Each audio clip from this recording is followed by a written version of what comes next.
सोचिए, बर्फ से ढके हुए पहाड़, घने बंबू जंगल और उन जंगलों के बीच एक खामोश मासूम और ब्लैक वाइट जानवर गाइड पांडा। आज पांडा हमें क्यूट और फ्रेंडली लगता है, लेकिन इसकी Today, हिस्ट्री the panda उतनी ही seems पुरानी cute और and friendly to हकीकत us, but its history is और as old हैरत and अंगेज है astonishing as that of any जितनी किसी terrifying animal. खौफनाक जानवर की। पांडा का कदीम दौर। साइंटिस्ट के मुताबिक पांडा का वजूद 2 से 3 मिलियन साल पुराना है। ये जानवर चाइना के जंगलात में रहता था।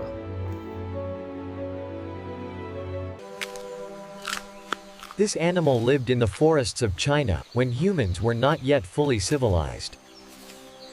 उस वक्त पांडा इंसेक्ट से ज़्यादा ताकतवर और अग्रेसिव होता था। इसके दांत और जबड़े इतने मजबूत थे कि ये गोश्त भी खा सकता था, लेकिन वक्त के साथ पांडा को बदल दिया। Over thousands of years, the panda gave up meat and started surviving on bamboo. Over thousands of years, the panda gave up meat and started subsisting on bamboo.